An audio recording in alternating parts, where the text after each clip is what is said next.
Power Up with NSA North Texas, a show about finding, hearing, and maximizing valuable insights from some of the world's leading business and lifestyle speakers. Each week, international keynote speaker and National Speakers Association North Texas chapter president Betty Covey sits down with some of the most exciting speakers this side of the globe to hear from these subject matter experts what's making a difference in business today and learn all there is to know about people, profits, and productivity in business from some of the world's best motivators. This is Power Up with NSA North Texas. And now, here's your host, Betty Covey. Hi everyone, this is Betty Covey, President for the National Speakers Association North Texas Chapter. The NSA National Speakers Association is the premier organization for professional speakers. Our members reach audiences every day as thought leaders, authors, consultants, coaches, humorists, motivators, and speakers. And we talk to companies about the issues that are pertinent today, some of the cutting-edge topics, the problems, the messages, the issues that companies want their employees to hear. And you hear some of the answers from our own subject matter experts here at NSA North Texas. My guest today is Nancy Powell Bartlett. And welcome to the show, Nancy. Thank you. I'm so happy you're here. Nancy Powell Bartlett is a very interesting, successful person that is going to really give you some ideas on accountability. Her topic today is creating accountability cultures, and she's an absolute pro at this. What we're going to talk about today is accountability as one of those things that we think everyone else needs, everyone else in the whole wide world, except us. In fact, we can all elevate our own accountability factors in just about everything we do, both personally and professionally. Nancy engages with organizations and individuals who want to enhance their personal and professional performance to achieve remarkable results. And Nancy declares that she is highly effective in working with organization leaders because she has served in that very capacity herself. So in other words, she's walked the walk and talked the talk. She's done what they do, led high-impact teams through the discovery of real-world solutions with real-world organization results. Nancy doesn't talk about it, everybody. She's done it. Her expertise is in organizational performance and cultural change. She's a member of our own National Speakers Association and will be the president-elect as we move into the fall for our North Texas chapter. Nancy was awarded the NSA Certified Speaking Professional, or what we lovingly call the CSP, designation, which only 12% of speakers worldwide have achieved. She's also published several journals in her book, 180 Rules for Accountability, which we're going to hear about a little bit later. And for those who just say, I don't have time to do the training, she's created an online training program called Turn Obstacles to Opportunities, delivered in daily segments of 3 minutes or less, because we're all so busy. There you go. Nancy earned her Bachelor of Science degree in Criminology, and I've got to talk to you about that, Criminology and Corrections, and a MA degree in Criminal Justice from Sam Houston State University. So, creating accountability questions. Welcome to the show, Miss Nancy. Thank you. I'm happy to be here. I'm thrilled to have you. Me too. So, okay, let's get right to it. You specialize in creating accountability cultures, and you've been doing this for over 20 years. What do you mean by an accountability culture? Imagine going to work and everybody does exactly what they say they're going to do. They follow through with their commitments. They can finish projects on time, or if they can't, they let you know ahead of time why they're running behind. And if you're the one running behind, they'll help you. They make sure that they honor their commitments every single day and do what they said they were going to do. So how many places like that have you worked? Following your guidelines? Yeah. Not many. You're talking about really ideal Not many. situation. Right. I don't think I've ever had Right. one. It was perfect. Yeah, No. and it's where everybody understands where the organization is trying to go, and they want to be part of that, and they're excited about it, and by golly, they're going to engage and do the absolute best they can do every day to make sure that not only that they personally succeed, but the organization succeeds. When you have that, you have a high-performing accountability culture. And it's real and it's possible. It's absolutely possible. Whew, that's good. That's good to know. That's good. Yeah. Well, what has been your experience in creating those type of ideal cultures? Because I know you've been involved on this a long time and you have some tremendous successes. Uh-huh. So tell me about how people really do it. I have two great examples. One was when I was working for the city of Irving, Texas. I was a managing director, which is like an assistant city manager. And our city manager at the time put us on this journey that we, honestly, when we started, we had no idea what we were doing. And he wanted us as an organization to apply for what's called the Texas Award for Performance Excellence. So that is really a designation that only the highest performing organizations achieve. And if you're familiar with the Malcolm Baldrige Award at the national level, that's the highest presidential honor that any organization can. Pinnacle, get. Right? So this is the state version of that. So it's called the TAPE, Texas Award for Performance Excellence. So when I was in Irving, we began that journey, and we actually won that award. Only we were the first city in Texas to do that. Only the second city. When they won the Malcolm Baldrige Award, they were only the second city in the country to win that. So that means they were doing things in 7 different primary categories that meant they were a high-performing organization. So, for example, when you do that, you're looking at leadership, strategic planning, customer focus, knowledge measurement and analysis, workforce focus. The whole thing. Yeah, and performance, and then results. Yeah. But you have to be high-performing in every one of those areas in order to win the award. So flash forward, that was in 2011, 2012. In 2014, that same city manager was in the city of El Paso. And he contacted me and he said, I need you to come here and help me do what we did in Irving in terms of creating an accountability culture to be able to move forward using those similar kind of processes. But of course, El Paso is a totally different city. It's a different organization. Right. Irving had 2,000 employees. El Paso had 6,000.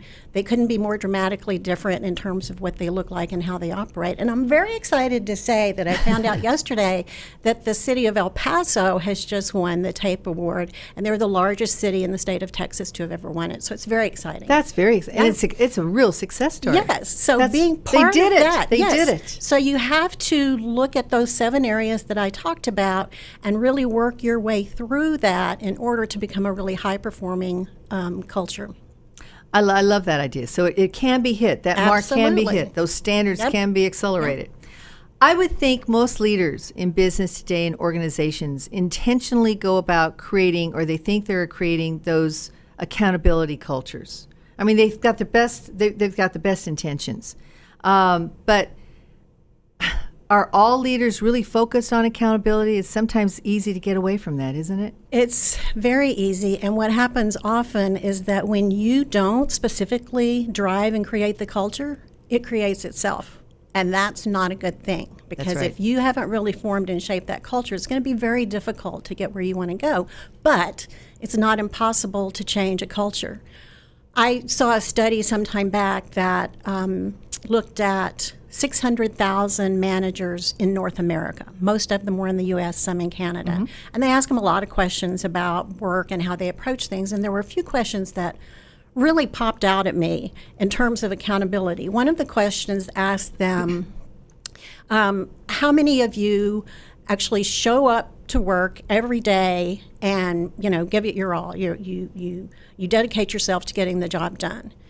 Fewer than 1 in 4 said that they actually did that they performed at the level that they knew they could perform. And think about that.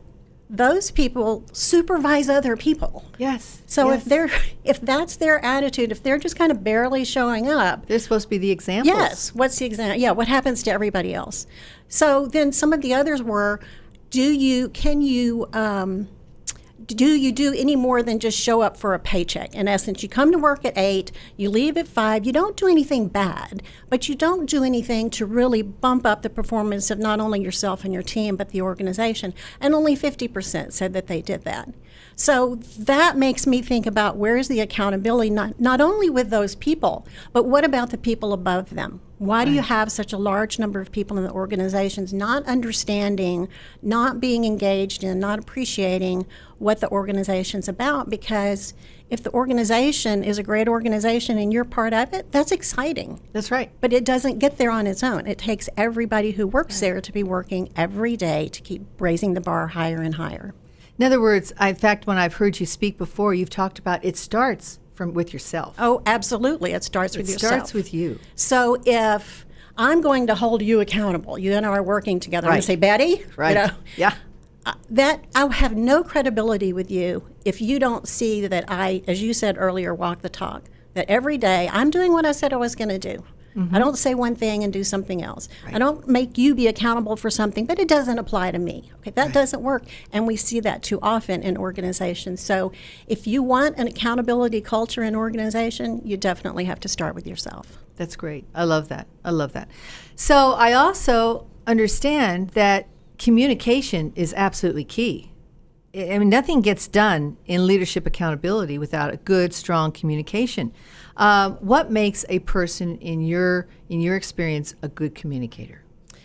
This might actually surprise you, but in my mind, a master communicator is someone who listens extremely well. Good idea, yes. So they really are listening a lot more than they're talking. Now, don't get me wrong. They have a vision. They're relentless about what that vision is. They have a laser-like focus on it, and they want to make sure that other people know what that is. But they listen to people. And if you and I are speaking, and you have a totally different opinion from me, if I'm a good communicator, my job is to take all those biases and noises in my head and set them aside and really listen to you. I don't have to agree with you. I don't have to disagree with you, but I have to understand why you believe what you believe, because once I really genuinely understand that, I can have a much better response and conversation with you. And guess what? I might learn something. There you go. Yeah. And I totally agree with that. And we just don't listen that much, do we? We don't. And you know what? Listening is a skill just like everything else. So when you were in school, you spent many years from day one, somebody was reading to you and teaching you how to read. Somebody taught you how to write. Somebody taught you how to speak, all the way through whatever education you've had, continuing today, right? But how many people really taught you how to listen well? We don't do that. Very few. Stephen Covey, I'm a big fan of Stephen Covey, and he used to say he wanted elementary schools to start teaching children how to be highly effective listeners, because if they could start there, they were going to grow up and be wonderful leaders. So, and communicators. And communicators. And communicators. I bet you that communication is led also with a lot of the work that you've done in Six Sigma. Best practices, whether you're a client or customer service, it doesn't matter. Right. It's absolutely key. Right. Yeah, okay. So you have 3 focus points, and I'd like you to kind of talk about those 3 focus points. You refer to them as the 3 Ps: potential, perspective, and performance. So how do those fit into what we've been talking about? So if you are trying to reshape the culture, let's just say that, it's not exactly where you want it to be. Some key things you have to do is, first, not only for yourself if you're the leader, but you have to help your employees see the potential of what the organization can be. Don't limit yourself to what we are today and what our strategic plan says we're going to do next year. But really, long term, what's the potential? You have to imagine, you have to be creative for that, and you have to help other people see it. And you also want employees to see, wow, if we're that kind of organization, what's my potential in terms of being part of that? Because people get excited about that. So that's the potential piece. On perspective, once you can help people understand what the potential might be, it's not a guarantee, but what it might be, then you need to help them have a different perspective. They need to look at it differently. They need to see things differently. So instead of just, most of us, if you think about it, you wake up every morning, you have a routine about how you get up and get ready, right? And you go through that every day without even thinking about it. But every now and then, something happens, you have a flat tire. Oh my gosh, it changes everything. It interrupts your day, right? Well, sometimes we need some kind of interruption. And by that, I mean, we need to just say, time out. Let's quit looking at it the way we always look at it. Let's get a different perspective to really understand what it could be.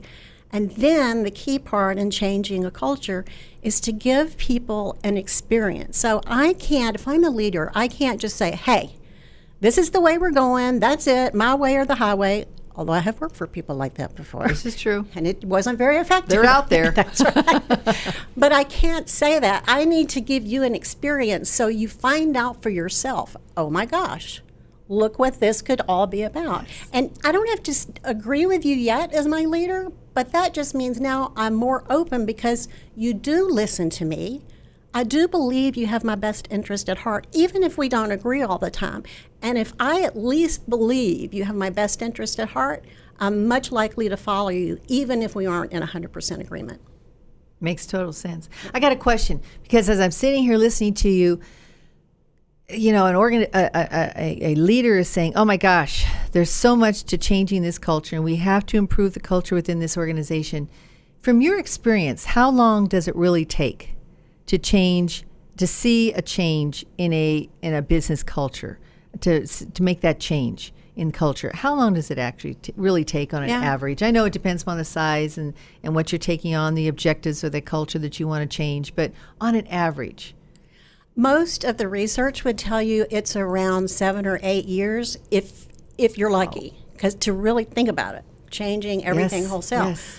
The two organizations that I worked with as an employee and later for as a consultant, they did that in 3.5 to 4 years. And it's because... On steroids. They was on steroids, but it's having a vision of where you're going and being willing to look at every aspect of your organization and to recognize we have flaws. We have things that aren't working well. And instead of people saying, hey, don't come look at my area because maybe I'm afraid you're going to blame me or beat me up for something, instead, the accountability piece is we're going to help you be accountable. We're going to help you be successful by finding out where are those gaps, and let's fix them. And let's use our employees, the brain power of employees, to make those fixes happen. And that's what people want, because when they can buy into that, you've got their full 150% cooperation. Absolutely. When you communicate and you pull and you say, this is, let's all work on this together. And I love that idea. So what we're asking when we go in and we want to enhance cultures, we're asking a lot of people to think differently and to accept change. That's right. And that can be the biggest challenge for people. So how do you do that? Talk about that for me. Well, it's absolutely true that not everybody loves change. Now, some people do. Some people find that exciting. I'm one of those people. But really, most people say, look, you know, it's working just fine. Why do we need to change it? I'm comfortable doing this. I know what I'm doing, so why would you ask me to do something differently? And my question would be, are you getting the results that you want on a consistent basis? And most organizations will say, well, yeah, in some areas we are, but no, in other areas we're not. And what happens with the whole change piece and asking people to do something differently, there's this phenomenon called the negativity bias. And people began studying that, I think, back in the 1940s. And to make a real long story simple, it's essentially that as human beings, we have a natural tendency to see what's bad about something, to see the negativity in something. Oh, that's what they see first, right? Because our reptilian brains are kind of on high alert. So if I think this change is going to somehow harm me, or even if I'm not sure how it's going to affect me, immediately I'm sort of resistant to it because I don't understand it. And so the negativity bias means what we need to do is to take that natural tendency and flip that around on its head. So there's a book that I have, the 180 Rule for Accountability, is just a little 25-page booklet, and it has a little case study about how I did that with one organization. And I used that exercise as part of helping organizations look at, well, what might we be doing that's not as effective as it could be? And that's that negativity bias. So we get all the negative pieces out first. Yes. And then we flip that around and say, okay, now that we know that, how are we going to fix it? I love that. I love that. There's hope. There's hope, for sure. So what can a client, I know you work as a phenomenal keynote speaker, a coach, a consultant. So when a client wants to work with you, first thing I want to ask you is, what size companies, corporations, associations do you work with? I mean, what's the ideal client for you? And then once they start working with you, what can they expect? Well, the ideal client for me, whether it's an individual, a small, medium, or large organization, is somebody or some organization that wants to be better than they are right now. They want to get to the next level of performance. Right. And so for me, it doesn't matter where you are. It's just, you have to be willing, serious. You have to be serious about it, because I will say I have had people contact me to work with them on something, and in the conversation I have with them, I find out, well, really, somebody else told them they had to work on this, so their heart's not in it.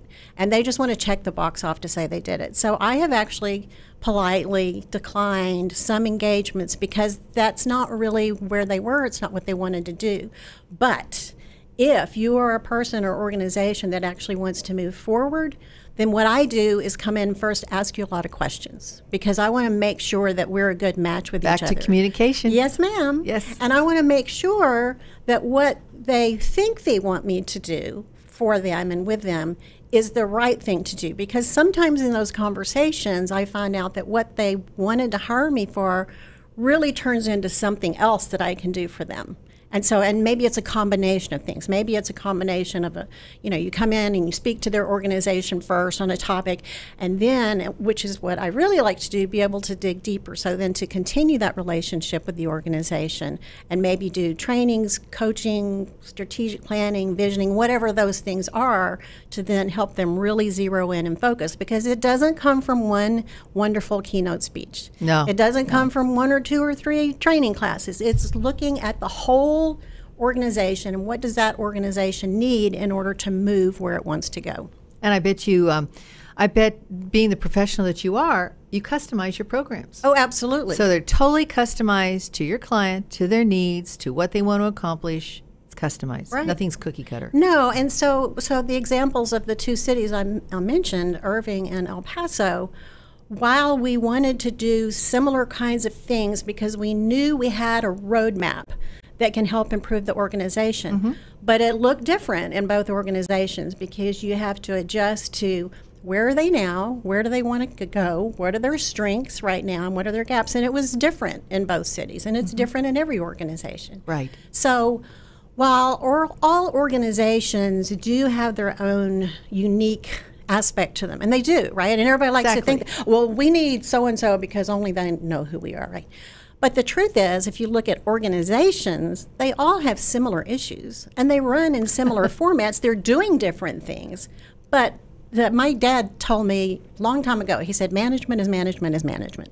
So he worked in many different types of cultures, but what he had to do, first learn the culture, right, and understand it, and then figure out how to do those leadership pieces. What's the average time frame that you work with your clients? That depends. I have worked with some as long as 5 or 6 years. I've worked with some for about 6 months and everything in between. So it really depends, what does that organization want and need right now, and how can I help them? And by the way, if I'm not the right person, I will find somebody else who has that skill to refer to them. I love that integrity. Okay, so my last question to you, and I don't always ask this of everybody, but I want to ask it of you, and that is, for our listeners out there that are listening to you, what makes you so different, so unique, so special, that they want to work with you, make the commitment, because this is a commitment, make the commitment with you? What separates you from your competition? What I know and what I'm told by my clients is that I have been an inside person in those organizations. I understand very well. I have an insider's perspective, having been a high-level employee in those organizations, and now I can come back with an outsider's perspective to combine those two, so I understand both sides of it. I love that. I can give that outside perspective along with the insider's perspective. I love that. I love that. That's awesome. Okay, let's talk about your book, The 180 Rule for Accountability. Tell us about that, please. So that is the one I referenced a few minutes ago. It's a little 25-page booklet. It's available on Amazon. There's also an ebook version available for that. And again, it talks about the negativity bias, explains what that is, walks you through a process. In that book, I related it to the Lean Six Sigma process, which is a 5-phase process. And if you get the book, you'll see that. But going through those 5 phases and then giving a case study at the end to show how we use that within one organization. But I use that a lot with many clients who are, especially if they're looking at accountability issues. Love that. Okay. Yeah. And if people want to get your book, again, how do they get that? Amazon. Amazon. They can go on there. And get everything in Amazon. And then the other one, since you're asking, yes. Avanoo, Avanoo, is a company that I worked with to do the online training, turn obstacles to opportunities. And what people have loved about that is really, there are a lot of folks saying, I just don't have time for training. Okay, you have 3 minutes. So for 3 minutes or less every day, they get an email that has a video that's not looking at me, but it's of some scenery that relates to what I'm telling them. So I tell them a quick story. I tell them the lesson that I learned from that, and then I challenge them to do something with that lesson for themselves. Love that. And the way it's set up in organizations is that people going through that training can then meet and discuss and talk about how they're going to use it. What a great idea. Yeah, it's fun. It makes it personalized. That's right. Yeah, they become accountable. You also, for our audience that's listening and watching, you're going to have a podcast separate from NSA North Texas's next week, right? That's right. And that's Seated to Serve? Seated to Serve. So seated with the number 2, serve. Seated to Serve. And it's with Jeff Bickerstaff as the host. He owns an insurance company, and he's also a city councilman in the city of Saxe, Texas. So he and I had worked together in another city before, so it was really great to reconnect. And that one focuses on accountability for small business owners. So the topic is similar, but we talk about different things than we talked about today. I love it. I love it. Okay. Now, if our audience wants to get a hold of Nancy, your contact information is going to flash up on the screen. But for those of you that are listening, Nancy, how do people contact you? Your website is? www.bartlettalliance.com. Okay, and your email address? Nancy@bartlettalliance.com. And that's BARTLETT. Okay, That's and correct. phone number, if we want to just reach out the good old way. 214-454-8527. And you also have a special LinkedIn, right? I do. Okay, and that is... It's Nancy Powell Bartlett on LinkedIn. Okay, so it's linkedin.com/Nancy Powell, Powell, Bartlett, BARTLETT, right? That's right. Okay. Nancy, thank you. This has been so educational. We could go on for hours, you know that. Yeah. Yeah, we could go on for hours here, but this has been so fantastic, Great. so great, so educational. If there's one thing that you want to leave our audience with today, a thought, a provoking thing that you want them to think about, what is it? If you want enhanced accountability, start with yourself. I love that. Start with number 1, the thing you can really control. You betcha. I love that. All right. Thank you, Nancy. You're welcome. Fantastic All job. right. And thank you all for joining us today on NSA, National Speakers Association podcast, where we power up to be better, to be faster, to be stronger. Thank you for being with us. Remember, it's all about powering up, and I'll see you next week. Thank you. Great job, Nancy.